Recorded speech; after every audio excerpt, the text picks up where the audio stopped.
Hey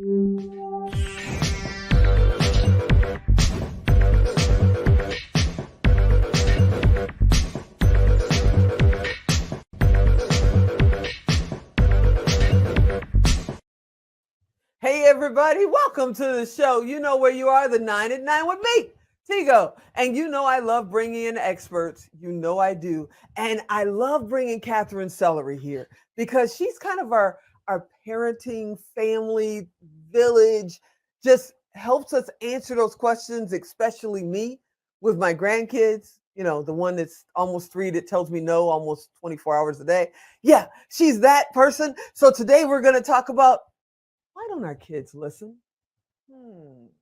Sit right there. We'll be right back.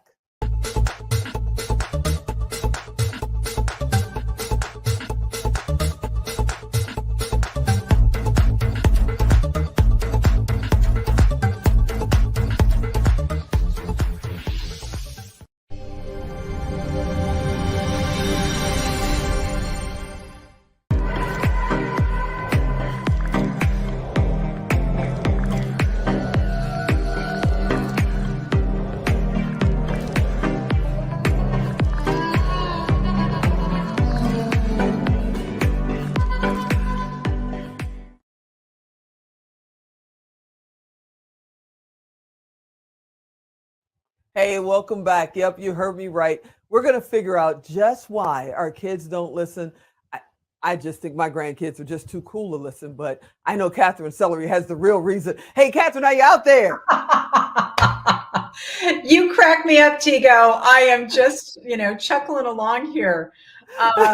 Yeah, your little grandson says no pretty much all day long is what I heard you say. That is so all funny. day, all day. You know, the other day he came by to just for a quick little visit, and I had been out of town. So I was like, "You want to come to me?" No. Do you want to come sit next to me? No. And he always turns his head away. No. I said, "You want to hold my hand?" No. I said, "Would you hold my finger?" He says, "Yes." And he literally held my finger. Oh man, I love that. Was it. I said, "Is that all I'm going to get?" He went, "Yeah, he's the coolest dude on the planet." Oh he my knows God, what he wants and what he doesn't. So freaking adorable. So, when a child says no to you, they're saying yes to something inside of themselves. Okay. So, no to you is yes to something inside of themselves. Sometimes it's around this issue called control. Okay. I totally see that. I see right? that. And Right. so, there are two branches that we talk about in the conscious parenting revolution with regard to sort of like big stereotypes. But on the whole, people fall into either the belonging category or the autonomous category. Okay. And so children are people too, just like adults. You can see, we talk about adults and we can say, oh my God, that person is so autonomous. And it's not a good, bad, right, wrong. It's just a way of describing their demeanor. But with children, we really don't like rock it when we have a really autonomous child. Okay. Because most of the time, what we really want our kids to do is what we want them to do. Yeah. Back in my day, it was do as I say, not as I do, and just do it, That's right. Seen That's and not right. heard, all that stuff back in the day. And to being able to say no. When I was a kid, I wasn't able to say no. I'd have been in my room for the next 2 weeks if I said no. So just having that power. That's amazing. Yes, okay. Exactly. You've got it. So children, unlike adults, can have some of their needs met. And I do this because it's the triangle, Maslow's hierarchy of needs. So when we talk about meeting our needs, most of us think, or maybe something doesn't come up for people unless they've really been trained. For me, I like to really delve in deeply into Maslow's hierarchy of needs because all human behavior is a reflection of needs being met or unmet. Okay.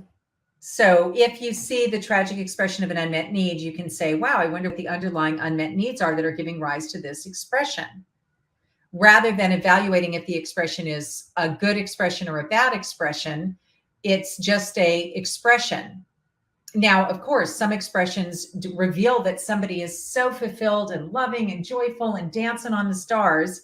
And other expressions are the tragic expression of the unmet need. And it's very socially unacceptable and it's disruptive and it can really come out yucky. And we can complain about the symptom of the unmet need, or we can focus on meeting needs. So when we're talking about listening, and if we just kind of like zone in on this right now, the apple can fall far from the tree because you and your child are not the same person. So don't be surprised when what you want isn't what they want. And so, the opposite of control isn't chaos, it's consideration. And when you consider your child and bring them into the conversation, you acknowledge that their desires and needs are different than your own. But that doesn't mean that you have to have different or difficult conversations. You just have a different type of conversation. So when they say no to you, they're saying something inside that they're saying yes to. Does that make sense? It makes sense, but I got to throw the gauntlet down with you, Kathy. I got to throw the gauntlet because I'm going to tell you right now. We have almost 3, 7, and about to be 16, going on 30 grandchildren. The grandsons. Yeah.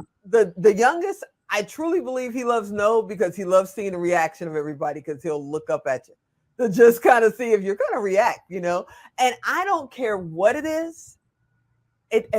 You could say to my oldest grandson, it's morning. He's going to say it's night. You could tell him it's a great idea. He'll think it's an awful idea. It's just, it seems that because he's a teenager, no matter what we come out with, he's going to be on the opposite side of it. So what is that? Well, okay, let's talk about that. So when I hear you say that, I think to myself, well, is it rebellious? Is it retaliation? Is it a form of resistance? Is it any one of the 3 R's? It's probably all of them. Right. So the 3 R's account for 75% of our behavioral disruptions. So 75% of the times, the things that the adults are upset about fall into those 3 categories. So Thomas Gordon, who was nominated for the Nobel Peace Prize 3 times around this research around the 3 R's. So retaliation, rebellion, and resistance.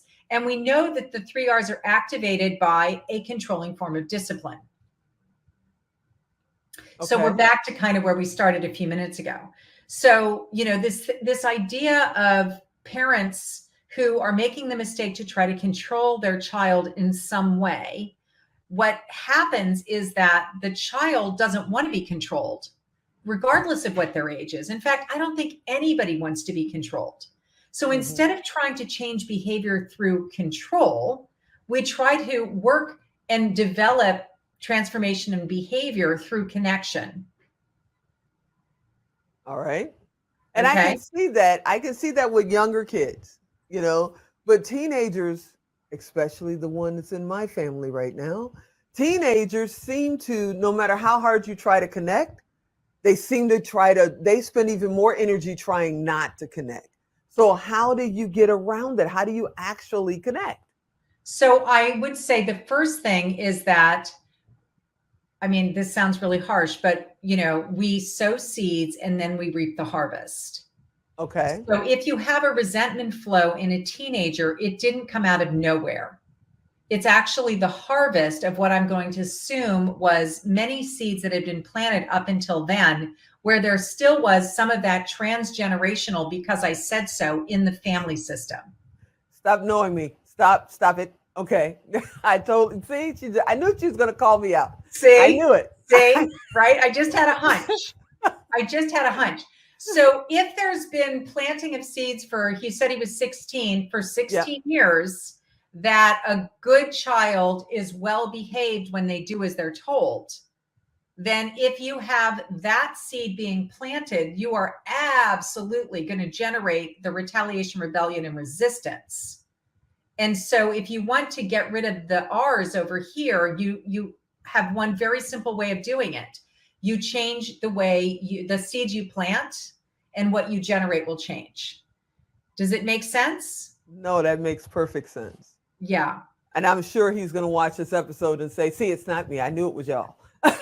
Yeah. So, but that makes perfect sense. I am a product of my parents, and our kids are products of us, and on. And a lot of that just I'm carries over. going to send you the link to the 90-day parenting reset, which is also good for grandparents.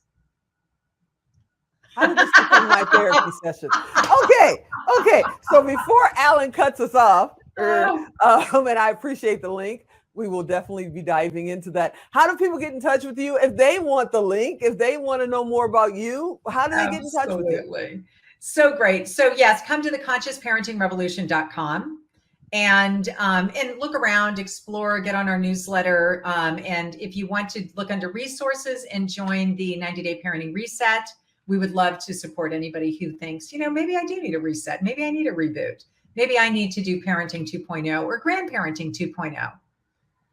I thank you for hanging out with me this episode. I'm kind of fun. scared of what's coming up next month, but I'll show up. I'll show up, and we'll see what happens. You're amazing. I'm one of your biggest fans. Thanks for hanging out. So great. Thank you. All right, everybody. I got to go get my link, so you got to go get yours. ConsciousParentingRevolution.com, or go to Tigo Direct and look up Katherine. But yeah, somehow I knew she was going to spin that round and put it right back in my lap. Okay, so I hope you enjoyed this episode. I hope you'll come back next time. And as always, I'm Tigo. I'll talk to you next time.